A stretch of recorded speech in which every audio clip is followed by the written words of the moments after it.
a great honor to have your presence, Mr. Neeraj Choksi, sir. I request you to come on the stage and bless us with your valuable words and thoughts, sir. We are waiting to listen to you, sir. Please welcome.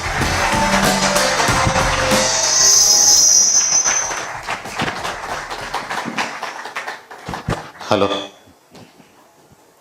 ನಮಸ್ಕಾರ ಧನ್ಯವಾದಗಳು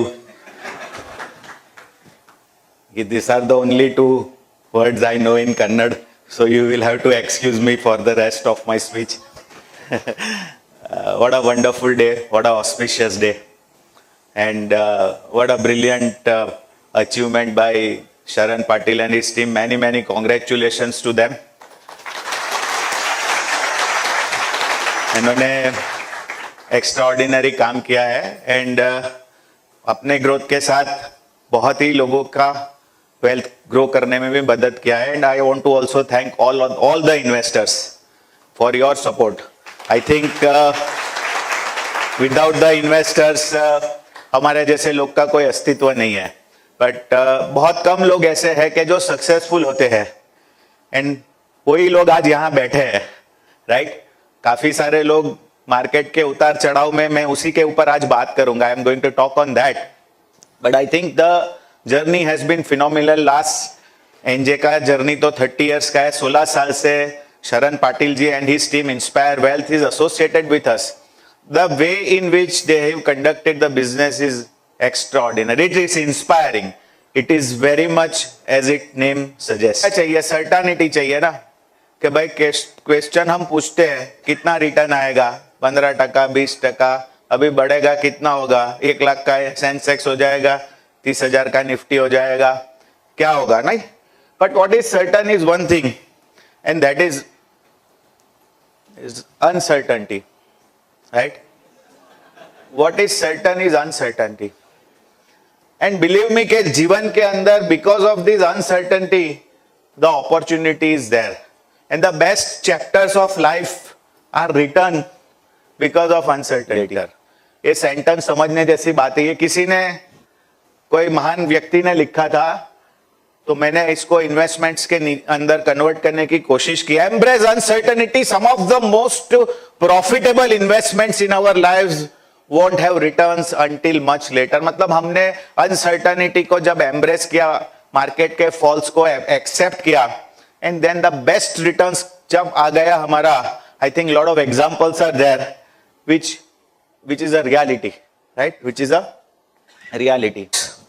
तो पहली बार क्या हुआ था कि 92 में, if you remember at the time of Harshad Mehta का तेजी था, तब market had fallen by 54%. 4,000 Sensex became 54. But उसके बाद आप देखो, एक साल के बाद the returns were 85% after this fall. 3 years के बाद 22% and 5 years के बाद 15%, right. Same thing happened in 2000. Ketan Parekh साहब का Y2K, if someone was investing at that time, you will be aware, 56% fall. These are very significant falls. ये PE ratio भी रखा है. Just want to talk के भाई uncertainty works. जो long term उसके बाद भी रहे हैं, they have been able to generate this kind of returns. And same thing happened in 2008 global financial crisis. Market went down by 60% and 5 साल में 21% का return compounded annualized the market has given. We witnessed that during COVID also. 37% fall. COVID में तो आप सबने witness किया ही होगा. But however, I think after COVID, 3 years has passed and we've been able to generate a return of around 30% compounded annually. So basically what I am trying to say is uncertainty works. As uncertainty है तो ही opportunity है. If uncertainty is not there, if everyone is certain कि यही होने वाला है, तो कोई opportunity रहेगा. But we want certainty. हमको तो certain चाहिए. लोग बोलते हैं ना कि भाई हमें fixed बताओ. काफी सारे लोग ऐसा बोलते हैं. बट देन उसमें रिटर्न भी आपका काफी कम हो जाता है and it doesn't happen. Nothing is certain, which is a fact of life, right. What we spoke, it is the time that matters and not the market timing. हम लोग सब इन्वेस्टमेंट करते हैं तो हम बात करते हैं कि अभी क्या लग रहा है, is it the right time or not. Any day is a right day, believe me. What is the definition of long term? But long term is basically a relative term, it's not absolute. 6 years is longer than 5 years, 7 years is longer than 6 years, and 10 years is longer than 7 years, and 15 years is longer than 10 years. जितना horizon ज्यादा उतना impact ज्यादा. Warren Buffett साहब ने जो उसका wealth बनाया ना, $60 बिलियन का वेल्थ बनाया 50 साल के हिस्ट्री के अंदर, उसमें लास्ट 10 साल में $50 बिलियन बनाया, 40 साल में 10 बिलियन बना था, और लास्ट 10 साल में ही उनका 50 बिलियन बन गया. तो you just understand the power of compounding. और जितना ज्यादा टाइम उतना एक्सपोनेंशियल ग्रोथ ज्यादा, 2 इयर्स से 3 इयर्स 5 इयर्स. इसीलिए we always say start early, right. जितना जल्दी हम चालू करेंगे इन्वेस्ट करने का, you will not believe the kind of compounding impact you get. It's phenomenal, it's mind blowing. What is wealth building? See, क्या हमें अपना परचेजिंग पावर बढ़ाना है. आज मेरे पास 100 रुपया है, इससे मैं एक एक्स चीज खरीद सकता हूं. तो 5 साल के बाद अगर मैंने 100 का 150 किया, बट मैं अगर एक्स ही चीज खरीद सकता हूं, तो then I have not build wealth. बराबर. अगर हम वेल्थ बिल्डिंग की बात करते हैं कि when you get real returns, and what is real return? Real return is a return which is above inflation, right. अपना क्या है कि पेट्रोल का दाम भी बढ़ता है, आटे का दाम भी बढ़ता है, सारे दाम बढ़ते हैं ना, कपड़े का दाम भी बढ़ता है. हम स्कूल में पढ़ते थे तो पेट्रोल का दाम मुझे याद है 10 रुपये में पेट्रोल में भराता था स्कूटर पे. आज मतलब कहां प्राइस हो गया, right. So these are the kind of inflation which take place. And the moment you beat inflation, I think you get real returns. You continue to build your wealth. कितना wealth बनाना है, कितना return चाहिए, those are individual to individual. It may differ from your requirements, from your need, from your capability to earn, and so and so forth. But इससे हमें क्या समझ में आता है? इससे हमें ये चीज समझ में आती है कि equity is the only asset class which gives real returns, which gives return over inflation. और ये एक कंट्री में नहीं है, बहुत सारे कंट्री के अंदर ये फिनोमिना हमने देखा है.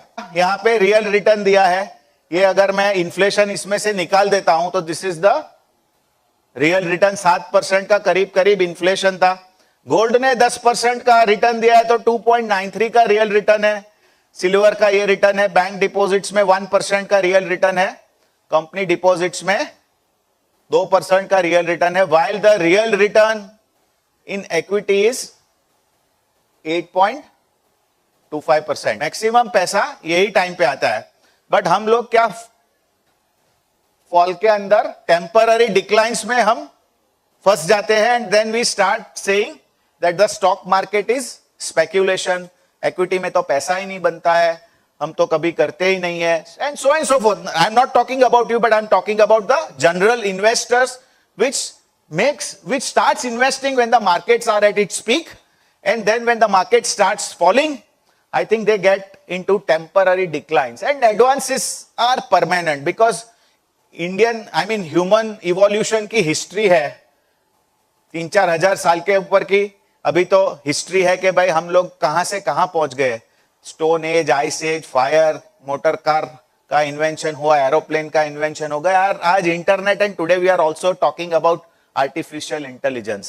And because of this, growth is permanent, right? Growth is permanent, and growth is permanent. That is why the profits are permanent. जब growth permanent है, those companies are going to make profits, and it is going to be permanent, except for temporary declines. And maybe some businesses may change, but profit is going to happen. And when profit will happen, the market will grow. The market's prices, the growth in the market prices are permanent, which impacts you the most. This is a very very simple thing, and ये चीज अगर आपने समझ ली तो और कुछ समझने की जरूरत नहीं है. I think it is the most simplest thing that if you stay for long term, stay invested, and not get panicked by any fall. आज इंडिया के अंदर अभी भी 25-30 साल की इतनी जबरदस्त ग्रोथ स्टोरी है. I think our fourth coming speakers would be talking about the India growth story. इतनी जबरदस्त ग्रोथ स्टोरी है because of the demographic profile we have. तो हमें चिंता करने की जरूरत नहीं है. The money is in the waiting and not in the market timing. Right. Right? Behavior is most important in investment, and people often misbehave. Right? People often misbehave in investment. मतलब किसी को भला बुरा नहीं बोल देते हैं, बट गलत टाइम पे वो लोग पैसा लगाते हैं और गलत टाइम पे निकाल देते हैं. ये ग्राफ, ये डेटा प्रूव कर देता है कि जब जब मार्केट ऊपर जा रहा है तो आप देखोगे कि पैसा भी आ रहा है, और मार्केट जब नीचे जा रहा है तो आपको दिखोगे कि नेगेटिव सेल्स हो रहा है. So basically वॉरेन बफे साहब ने ये बोला कि B fearful when others are greedy and be greedy when others are fearful. But if you want to make life very simple, stay invested. Right? Mutual fund के investor का, mutual fund ने Nifty को substantially out perform किया है. Right. तो भी उन लोगों को 9.5% ही मिला. ये एक्चुअल रिटर्न है. इन्वेस्ट तो बेसिकली हम लोग नहीं बेच पाते हैं. 1400 में लिया है, 1000 में नहीं बेच पाते, फिर 800 हो जाता है, 600 हो जाता है, पता नहीं फिर भाव जीरो हो जाता है. और काफी सारे इन्वेस्टर्स के पोर्टफोलियो में ऐसे स्टॉक्स है. आपने अगर एक्सपीरियंस किया है किसी ने डायरेक्ट इन्वेस्टिंग में, तो अच्छे अच्छे स्टॉक हम बेच देते हैं. HDFC बैंक भी हमने लिया था, हमने बेच दिया. कोटक भी हमने लिया था, हमने बेच दिया. बट ये सारे स्टॉक्स हमारे पोर्टफोलियो में रह जाते हैं because of the cycle of fear, greed and hope and emotion. ये इसलिए होता है, ये साइंस भी है, कि financial losses are processed in the same areas of the brain that respond to mortal danger.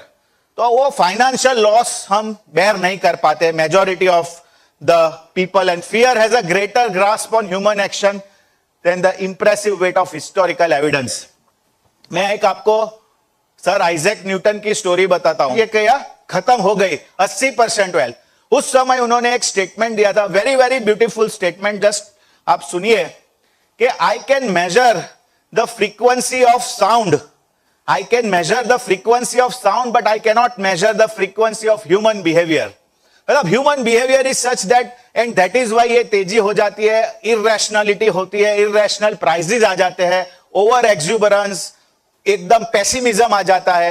ये जो सारी चीजें हैं that is because of human behaviour. और जो रैशनल आदमी है, जो बिहेवियर को कंट्रोल करता है, नॉलेज की जरूरत नहीं है इक्विटी में इन्वेस्ट करने के लिए, सक्सेसफुल होने के लिए. My topic was how to become a successful investor. What is important is to manage your behaviour. So what you know doesn't matter, what you do matters. What matters is कि भाई मेरा जो SIP है वो मैं कैसे बढ़ाऊं, कि मेरा SIP का इंस्टॉलमेंट नहीं जाना चाहिए. But most of the time we talk about the things that doesn't matter and that are not in our control. We should only focus on what matters and what is in our control. What matters is कि मैं मेरी SIP कैसे बढ़ाऊं और मेरा check time पे जाना चाहिए. That matters and that is in my control. मैं मेरा प्रेजेंट कंजम्पशन फ्यूचर के लिए थोड़ा कम करूं, पहले मैं सेव करूं, उसके बाद मैं खर्चा करूं. That is in my control. Important to have a mutual fund distributor, a friend, a person who takes care of you and guides you. And believe me, you are in the right hands. Right? Daniel Kahneman साहब Nobel laureate क्या कहते हैं investment profession के लिए? जो investment का professional है, wealth का प्रोफेशनल है, उसका काम है is a prescriptive activity whose main objective is to guide investor to make decisions to serve their best interest. Investment advisor वो क्या कहते हैं कि at the end of your investing life time it won't matter what your funds did. आपके fund ने क्या performance किया doesn't matter. It only matter what you did, and what you did will be a pure function of the quality of advice you get from one caring, competent advisor and not from any number of magazine. अभी तो robo तो ये काम जो है ये आपके दोस्त का काम है who cares for you, and your job is to find that person, and I am very sure and confident that you have find the right person. So ये इनका काम है. the one who focuses on planning, perspective, behavioral coaching rather than information feeding होने को आया है. Managed funds generally do better than direct investing. बहुत सारे लोग डायरेक्ट इन्वेस्टिंग करते हैं, तो मैं खाली एक 25 साल का म्यूचुअल फंड का हिस्ट्री बता देता हूं. यहाँ पे कुछ 38 डाइवर्सिफाइड स्कीम्स का ये रिटर्न है. 38 स्कीम्स का 1 लाख का 60 लाख करके दिया है, और 10,000 की एसआईपी का 3.86 करोड़ म्यूचुअल फंड इंडस्ट्री ने लास्ट 25 साल में करके दिया है ना. एनजे के वेल्थ एक्सपीरियंस की मैं बात करता हूं कि जो हमने शरण पाटिल जी और काफी सारे जो हमारे इन्वेस्टर्स हैं उनका ये एक्सपीरियंस है कि लास्ट 10 साल के ऊपर जो एवरेज रिटर्न है वो 13.75% का है, और median return is 13.76%. In respective उन्होंने इक्विटी में डाला, डेट में डाला, और ये एक्चुअल रिटर्न है कौन से टाइम पे डाला. सो बेसिकली जो हमने ग्राफ देखा था कि जहां पे investors are not even able to get the market performance, probably this is slightly better than that, and it is only because ke our team like Mr. Sharan Patil are doing the right job. They are not luring the investors, they are not selling wrong things. कोई fancy products हम बेचते नहीं है, simple products की बात करते हैं, SIP की बात करते हैं, लॉन्ग टर्म की बात करते हैं. तो सबसे इंपॉर्टेंट चीज क्या है? Patience. Equity is basically to create wealth. ये हमने बहुत बार एविडेंस है, कोई भी कंट्री पकड़ लो ये एविडेंस आपको मिलेगा. और अगर इक्विटी नहीं चला तो आपका डेट कैसे सेफ है? Right. State bank of India अगर आपको 8-9% देता है, उसके ऊपर वो नहीं कमाएगा. राइट. उसके ऊपर वो नहीं कमाएगा, तो वो आपका पैसा वो एफडी में सेफ कैसे है? बहुत सिंपल बात है, बट लोग फिर भी जानते हैं, फिर भी जब मार्केट ऊपर नीचे होता है तो वो उसमें आ जाते हैं. What you do matters and not what you know. Right. हम क्या कर रहे हैं? मुझे पता है कि भाई शुगर खाना गलत है, उसका मतलब नहीं है मैं क्या कर, वेदर आई एम कंज्यूमिंग और नॉट. टोबैको पे लिखा है ना, सिगरेट पे, इज इंजूरियस टू हेल्थ. मैं क्या कर रहा हूं वो इंपॉर्टेंट है, वो सबको मालूम है, but we do that. Right. Need a caring and competent advisor stroke distributor. This is the most important thing. And believe me, उसको सुनो, इनकी बात सुनो. Don't try to play his role, don't try to advise him कि अभी ऐसा होने वाला है. Right. It is important to be humble in investments and not arrogant. जितने लोग एरोगेंट हुए, फंड मैनेजर भी मैंने देखा है, उनका डाउनफॉल हो गया. जो हम्बल है, जो नीचे मुंडी से काम करते हैं, जो सुनते हैं, वो सक्सेसफुल हो गए. एवरेज लोग सक्सेसफुल हो गए. इंटेलेक्चुअल कैपेबिलिटी की जरूरत नहीं है इसमें. Right. So you should need to listen to your competent advisor, and this is my last sentence. Be an inspirational investor with Inspire. Thank you so much.